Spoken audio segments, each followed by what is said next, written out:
My dear learners, मैं Kiran Pal Rana, lecturer geography, my geography channel geography the galaxy में आपका हार्दिक स्वागत करता हूं। तो आज हम 9th क्लास का लेसन करेंगे electoral politics, lesson 4 political science, चुनावी राजनीति। तो इस लेसन में हम ये देखेंगे कि किस प्रकार इलेक्शन जीतने के लिए, चुनाव कराने के लिए क्या क्या राजनीतिक निर्णय लिए जाते हैं, क्या क्या योजनाएं बनाई जाती हैं। तो इस लेसन के शुरुआत में जैसे कि हमने ये जो है चौधरी देवीलाल की इमेज जो है आपको दिखाई है, तो लेसन की शुरुआत जो है इनकी चुनावी राजनीति से शुरुआत होती है। तो ये देखिए लेसन के स्टार्टिंग में ये अखबार की कटिंग दी हुई है कि किस प्रकार ताऊ देवीलाल ने चुनावी संघर्ष किया, जनता को अपने फेवर में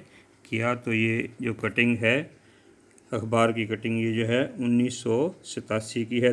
this news report is about the state assembly election in Haryana in 1987। 1987 के बारे में है कि हरियाणा राज्य का करनाल ज़िला, तो करनाल ज़िले के एक चौक में ये देखिए रात के 12 बज चुके हैं। रात के 12 बजे के बाद का समय है।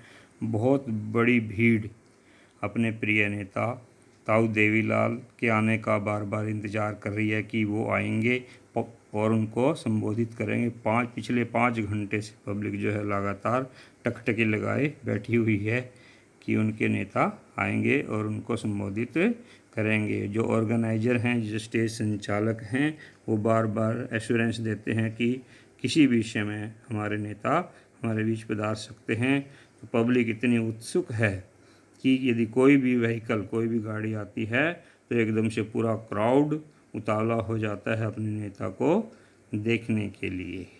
तो 76 साल के यह नेता हैं। इनका शेड्यूल जो है आज सुबह के 8 बजे से रात के 11 बजे तक प्रतिदिन रैलियां करने में चलता है। 23 महीने से, पिछले 23 महीने से ये रैलियां करते आ रहे हैं। तो इस न्यूज़ कटिंग में ये समझाया गया है। तो 1987 की यह कटिंग है। 1982 में कांग्रेस पार्टी सत्ता में आई थी, शासन कर रही थी। तभी से चौधरी देवीलाल ने अपोजिशन लीडर होते हुए कांग्रेस के विरुद्ध जनता को जगाने के लिए, अपनी चुनावी राजनीति सिद्ध करने के लिए न्याय युद्ध अर्थात स्ट्रगल फॉर जस्टिस, पब्लिक के लिए न्याय युद्ध नामक आंदोलन या संघर्ष शुरू किया और एक नई पार्टी लोकदल की स्थापना की। तो उन्होंने इलेक्शन से पहले, जब 1987 में इलेक्शन होते हैं उससे पहले उन्होंने घोषणा की यदि वो इलेक्शन जीत जाते हैं तो the loans of farmers and small businessman, जो भी छोटे बिजनेसमैन हैं और जो किसान हैं, उन सभी के लोन माफ़ कर दिए जाएंगे। तो इस चुनावी राजनीति के खेल में जनता ने जो है ताऊ देवीलाल को खूब वोट दिए और उनकी पार्टी ने, लोकदल, उसके साथ मिलने वाली जो अन्य पार्टियाँ थी, उन्होंने 90 में से 76 सीटें जीती और अकेले लोकदल ने इसमें से 60 सीटें जीती। तो the Congress could win only 5 seat, Congress को केवल 5 सीटें ही प्राप्त हुई थी। तो इस प्रकार से सभी एमएलए अपने अपने खंड से, अपने अपने ब्लॉक से सभी एमएलए बन जाते हैं। तो इसमें ये समझाया गया है कि किस प्रकार से चुनावी राजनीति होती है।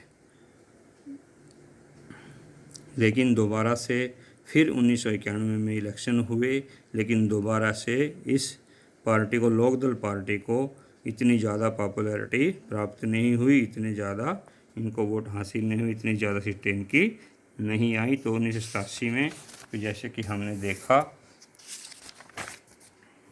किस प्रकार से जो है एक ऑर्गेनाइजेशन, एक दल कार्य करता है। तो इनकी पार्टी को जैसे ही स्पष्ट बहुमत प्राप्त होता है तो सभी एमएलए अपने अपनी कंस्टिट्यूंसी से एमएलए घोषित हो जाते हैं।